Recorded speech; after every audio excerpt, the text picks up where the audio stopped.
Hello everyone, myself mister Naveen Batra. जैसा कि मैं आपको प्रीवियस लेक्चर में मैंने आपको डिस्कस किया था, ट्वेल्थ फिजिक्स के जितने भी टॉपिक्स हैं जो सीबीएसई आईआईटी जेईई मेन में और भी कई बोर्ड जो आप देने वाले हैं, जितने भी सिलेबस पूछे जाते हैं मैंने प्रीवियस लेक्चर में मैंने लिया था। ठीक है, हम लोग दशहरा बाद क्रैश कोर्स स्टार्ट करेंगे जिसमें 12th और सब्जेक्ट होंगे। आईआईटी नीट का क्रैश कोर्स स्टार्ट होगा, क्रैश कोर्स 10th के बैच स्टार्ट होंगे, है ना।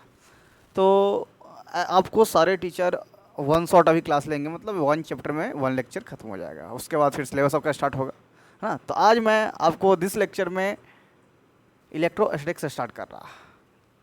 वन शॉट एक ही वीडियो में ख़त्म हो जाएगा। मैं इलेक्ट्रोड के 2 वीडियो में डालूंगा, अपलोड करूँगा।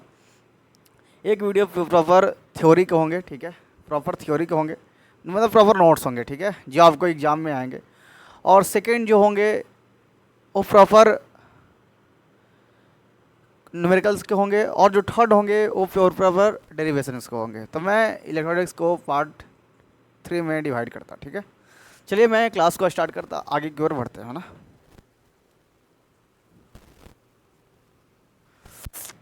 चलिए आप लोग हेडिंग मारिएगा, इलेक्ट्रो स्टैटिक्स। जैसा कि आपको पता है कि मैं बहुत दिनों से दिल्ली में पढ़ा रहा, हाँ, तो आपको बहुत सारे टीचर दिल्ली से लाइव क्लास लेंगे, तो आप दिल थाम के बैठे और हम चैप्टर को शुरुआत करते हैं। आइए सबसे पहले हम पढ़ेंगे इलेक्ट्रोस्टैटिक्स। इलेक्ट्रिक्स क्या होता है?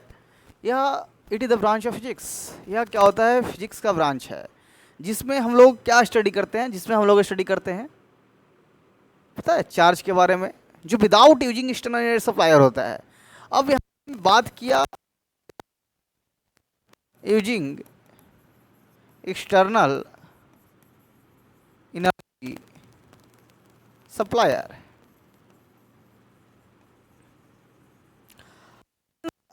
विदाउट यूजिंग एक्सटर्नल सप्लायर मैंने बात किया, इससे आप क्या समझते हैं? इसके एग्जांपल आप क्या बोल सकते हैं? बैटरी, बात सही है ना भाई। क्या इलेक्ट्रोस्टैटिक्स रेस्ट में होता है? क्या आपने पढ़ा? इलेक्ट्रोस्टैटिक्स में जो चार्ज होते वो क्या होते हैं? रेस्ट में होते। आप लोग पढ़े होंगे ना बेसिक पार्ट्स, मैंने आपको, अरे यार ये कैसे हो रहा है, ठीक है। तो इलेक्ट्रोस्टैटिक्स क्या होता है? It the branch of physics in which deals about studies में क्या करते हैं हम लोग? चार्ज के बारे में अध्ययन करते हैं ना। एक किस वजह से होता है? चार्ज पे। और इसमें किसका यूज नहीं किया जाता है, हाँ? तो इसमें एक सेकंड रुकिए, इसमें किसका यूज नहीं किया जाता है? इसमें हम लोग बैटरी का यूज नहीं करते। इसके बिना हम लोग इस चैप्टर में हम लोग इसका यूज करते हैं, ठीक है। तो सबसे पहले हम धीरे धीरे डिस्कस करेंगे, इलेक्ट्रोड के बारे में पढ़ेंगे, उसके डेफिनेशन के बारे में पढ़ेंगे, उसके प्रॉपर्टीज के बारे में पढ़ेंगे, धीरे धीरे Gauss law, electric field, torque, है ना, धीरे धीरे हम क्या करेंगे, आगे बढ़ेंगे। चलिए अब सबसे पहले आप हमें बताएं कि इलेक्ट्रोस्टैटिक्स का कमेंट कौन कौन है भाई? हाँ, चलो चलो सब आप जुड़ जाए, है ना। आगे हम बढ़ते हैं। चार्ज, यहाँ पे हमने एक बात किया, चार्ज। चार्ज कैसा प्रॉपर्टी होता है? चार्ज ऑब्जेक्टिव में आ सकता है, तो चार्ज कैसा प्रॉपर्टी होता है? तो चार्ज इंट्रिंसिक प्रॉपर्टी होता है। चार्ज कैसा प्रॉपर्टी होता है? इंट्रिंसिक है। अब हम बता सकते हैं चार्ज का जो एसआई यूनिट होता है, जो चार्ज का जो एसआई यूनिट होता है, क्या होता है भाई? 1 माइक्रोकुलम। ऐसा यूनिट याद रखना है, कुलम में 1 शॉर्ट लेक्चर है ना, मतलब एक ही लेक्चर में मैंने चैप्टर को समाप्त कर देना है। 1 microcoulomb is equal to 10 की पावर माइनस 6 कुलम होते हैं। ऐसे बेसिक बात आपके होंगे। चार्ज का ऐसा यूनिट क्या होता है? कुलम होता है। और वह इसका ऐसा यूनिट क्या होता है? कुलम होता है ना। और आप बेसिक मैथ में पढ़े होंगे 1 microcoulomb is equal to 10 की पावर माइनस 6 कुलम। चलिए, ये जो आपको जो माइक्रो ये जो दिखते हैं म्यूसी, इसको हो सकता है माइक्रो कुलम। एक कैसा यूनिट होता है भाई? तो प्रैक्टिकल यूनिट होता है। कैसा होता है? ऑब्जेक्टिव में आप बता सकते हैं कि जो माइक्रो कुलम है वो क्या होता है? प्रैक्टिकल यूनिट होता है, ठीक है। आप हमें बताएं कि इलेक्ट्रॉन का वैल्यू कितना होता है? तो -1.6 इंटू 10 के पावर -19 चार्ज। नेगेटिव लो या मतलब उससे मतलब नहीं, मोड लगा देना ना। उसके बाद इसके मास के कितने होते हैं भाई, 9.1 इंटू 10⁻31 kg।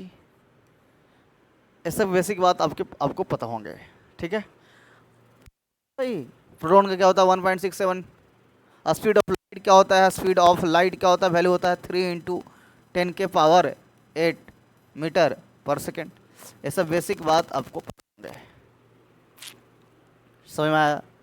आगे बढ़ते हैं हम लोग, थर्ड पेज। उसके बाद आप हेडिंग मारिएगा according to relativity. According to relativity जो इक्वेशंस होता है वो क्या होता है भाई, ध्यान समझना है। m बराबर m0 upon root under 1 minus V square by C square. This formula according to relativity, या अकॉर्डिंग टू रिलेटिविटी के अनुसार ये हम फार्मूला क्या करते हैं, डिराइव करते हैं। तो m बराबर m0 upon root under 1 minus V square by C square. तो हमने बस इस लेक्चर में कवर करेंगे कैसे हम एग्जाम को पास कर सकेंगे, अच्छे नंबर ला सके कम पढ़कर, है ना। तो ये आप इस इक्वेशंस को याद रखें। नेक्स्ट, अब हम पढ़ते हैं इसके बाद स्पेसिफिक चार्ज। स्पेसिफिक चार्ज का क्या होता है, क्यू बाई एम। तो इसी को दूसरी भाषा में बोल सकोगे डिफ्लेक्शन ऑफ पाथ, ठीक है। तुमसे का थ्योरी तो कैसे लिखोगे, it is the ratio upon charge by mass, है ना। चार्ज इसको बोलेंगे चार्ज, इसे क्या बोलोगे तुम, इसे बोलोगे मास। मतलब चार्ज और मास का क्या होता है, या रेशियो होता है, उसको क्या बोलेंगे हम, स्पेसिफिक चार्ज। चलिए आगे बच्चों, आप हम बताएं, एक क्वेश्चन है, तुम हमें बता सकते हो जी, तुम हमें बताओ Q1 is equal to +20 coulomb दिया गया है, Q2 is equal to -30 coulomb दिया गया है। आप हमें बताएं कि मैग्नीट्यूड ऑफ चार्ज किसका लार्जर है, Q1 या Q2। तो देखो कोई बात नहीं, नहीं पता है, हम बताएंगे, है ना। तो Q1 और Q2 में किसका चार्ज ज़्यादा है ना, मैग्नीट्यूड ऑफ चार्ज। तो याद रखना है, जब भी हम मैग्नीट्यूड की बात करते हैं तो सर ने पढ़ाया होगा, मैग्नीट्यूड जब भी निकालते हैं सबका क्या करते हैं, मैग्नीट्यूड निकालते हैं। तो मैग्नीट्यूड के लिए क्या करता है, निगेटिव पॉजिटिव होता है। आप बताओ भाई, तो 20 था ही, ये निगेटिव था, भी प्लस में आ गया कि नहीं? आप बताओ 20 बड़ा है कि 30 बड़ा, 30 बड़ा है, यानी कि Q2 is greater than Q1। तो आप इसे, इस पॉइंट को याद रखें। प्रोसेस समझ में आया कि होगा Q1 से क्यों, आप यहाँ पे देख सकते हैं। आगे हम बढ़ते हैं, नेक्स्ट क्वेश्चन है। अच्छा आपको ये पता होगा कि डायमेंशन क्या होता है भाई चार्ज का, पता होगा 80, ठीक है बहुत बढ़िया। चलो सबसे पहले आप हमें बताएं कि इक्विलिब्रियम क्या होता है ना। Basic question 11th class basic part आप इक्विलिब्रियम में पढ़े होंगे। इक्विलिब्रियम क्या होते हैं, इक्विलिब्रियम में नेट फोर्स क्या होते हैं, 0 होते, यानी कि आप कर सकते हैं F बराबर F। क्या आपको यह पता है,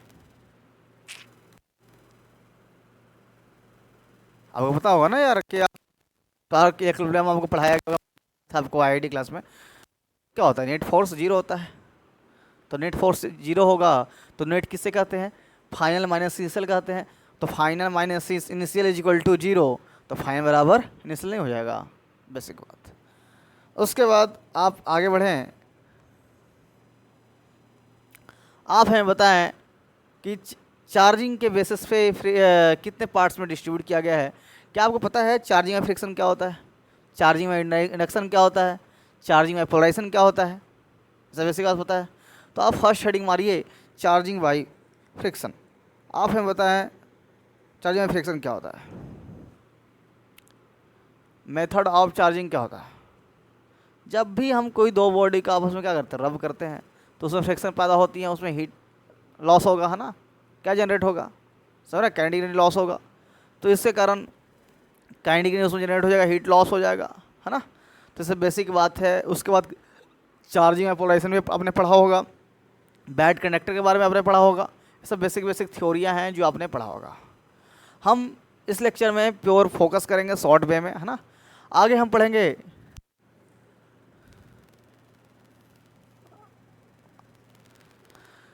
आपसे अगर कोई पूछा जाए, एक न्यूमेरिकल में आपको सिखाता, अगर आपसे एक क्वेश्चन पूछा जाए, चार्ज दिया गया है और आप उसका एफिनेट बताएं, तो याद रखना आज के बाद एक मैं आपको सिखाता, अगर किसी का मैग्नेट्यूड क्या हो, इक्वल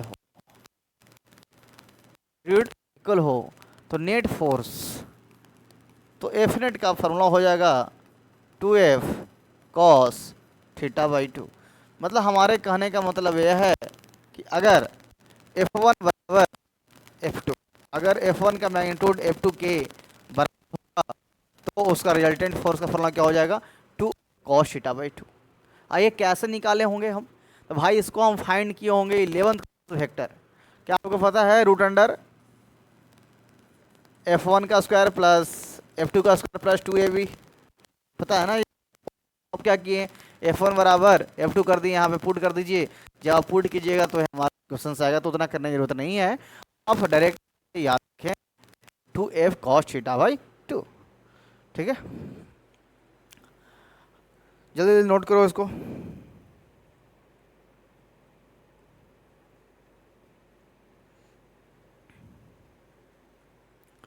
चलो समझ में। अब इस एक हम न्यूमेरिकल करते ज़्यादा समझ में आएगा तुम्हें।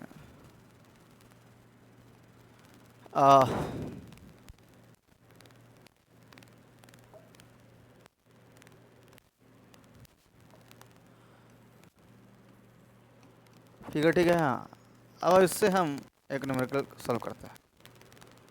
Find net force on plus Q, यहाँ पे प्लस क्यू है, माइनस क्यू है, प्लस क्यू है। आपको इस पे नेट फाइंड करनी है। कैसे फाइंड होगा, तो एक बात बताओ, ए निगेटिव है का, तो आपस ऐसे बेसिक बात आपको पढ़ाया गया है, या अट्रैक्ट करेगा तो इसके तरफ एक फोर्स लगेगा। ये दोनों क्या करेगा भाई, प्लस प्लस है, प्लस प्लस क्या करता है, तो यह फोर्स इधर जाएगा, तो इसको मान लो F1, इसको मान लो F2, सब वेक्टर होगा, देख लो सॉरी ऐसे कर लो, तो रिजल्टेंट इसके में आ जाएगा, इसको हो सकते तुम। अब क्या तुम्हें हम सिखाए थे, फोर्स निकालो।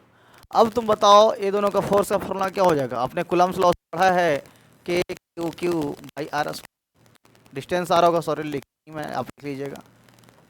ये दोनों का फोर्स का फॉर्मूला क्या हो जाएगा भाई, साइन तो लेना नहीं होता में, फोर्स बराबर K/Q/R²। आप हमें बताएं दोनों फोर्स का मैग्नीट्यूड आपस में इक्वल है, देख सकते हैं K/Q1 Q2/R², K/Q1 Q2/R² है।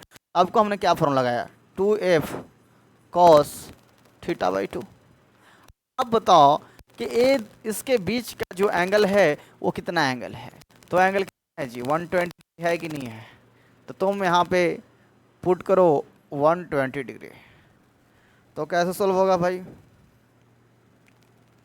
तो 2F का वैल्यू क्या होगा, K/Q/R² इंटू कॉस 120/2, कट गया तो 60 आया।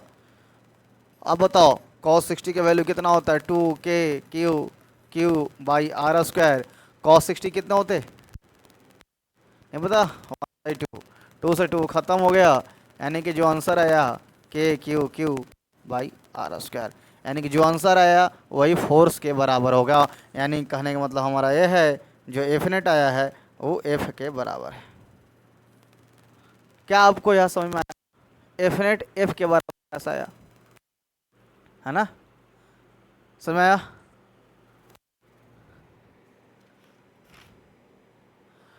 समझ में आया कुछ, तो इसी बात से तुम्हें मैं एक जोक सुनाता, देखो तो क्या आपको ये समझ में आया, अगर तुमसे अगर क्वेश्चन ऐसे रहे, एक स्क्वायर रहे, सॉरी फिगर लो नहीं यार, एक मान लो कि एक स्क्वायर है तुम्हारा, 4 दिया गया, 4 दिया गया, दिया गया है, दिया गया है। आपको सेंटर पे निकालना है, आपको सेंटर पे निकालना है, नेट फोर्स निकालना है। तो सेम प्रोसेस वैसे ही करना है आपको। हम सारे के लिए पीडीएफ हम अप्लाई कर देंगे, तो आज फर्स्ट क्लास से थोड़ा सा आप धैर्य रखें, है ना। समय है कुछ तो देखो, एक बात बताओ तुम लोग, एक बात बताएगा तुम लोग, लड़कियां बहुत खराब होती हैं, हाँ या नो? लड़कियां बहुत खराब होती है। अरे अभी तो तुम्हें अच्छी लगती थी, शादी से पहले मुझे भी अच्छी लगती थी, हैं? हमारे में ऐसा लड़कियां कितने टाइप्स को होती है? तो लड़कियां 2 टाइप्स को होती है। अब लड़कियां कितने टाइप्स को होती है भाई? 2 टाइप्स को होती है। कौन कौन? अच्छी और बहुत अच्छी। ये मुझे शादी से पहले इमेजिन था, ठीक है। शादी के बाद भी 2 तरह की होती हैं, बुरी और बहुत बुरी। अच्छा, तुम लोग का तो भाई एक्सपीरियंस अच्छा है, हाँ? अगर इतना कंसेप्ट क्लियर, तुम लोग का कंसेप्ट अच्छा क्लियर है ना। अगर एक कंसेप्ट क्लियर अगर तुम्हें बस शादी तक ही है, अगर कंसेप्ट क्लियर फिजिक्स में होता तो तुम्हारा कितना मजा आता। हाँ हाँ, थोड़ा पढ़ने पे ध्यान दे भाई, ठीक है। हाँ, तो कंसेप्ट फिजिक्स का सॉल्व करो, यानी कि शादी का, है ना, ठीक है। चल आगे बढ़ते हैं हम। समझ आया? समझ आया कुछ? नहीं समझ आया? कोई बात नहीं। अब हम पढ़ेंगे इलेक्ट्रिक फोर्स के बारे में। इलेक्ट्रिक फोर्स क्या होता? अब इलेक्ट्रिक फोर्स क्या होता भाई? यह का लॉन्ग रेंज फोर्स होता है, कंजर्वेटिव इन नेचर का होता है। सबसे बेसिक बात, इलेक्ट्रिक फोर्स का जो फार्मूला होता है, फोर्स को क्या करते हैं हम लोग? डिवाइड करते हैं चार्ज, ठीक है। फोर्स का फार्मूला के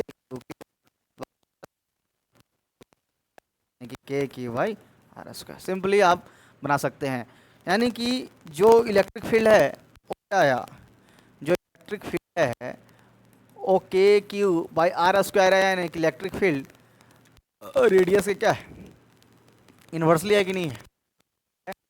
तुम एक बात बताओ, तुम्हें हमने सिखाया था, आपको हमने सिखाया कि इलेक्ट्रिक फील्ड और रेडियस का ग्राफ बताइए तो कैसा होगा। आपको हमने सिखाया था कि अगर कोई भी इक्वेशंस इन्वर्सली में आए तो उसका ग्राफ कैसा होगा, बेसिक, है ना।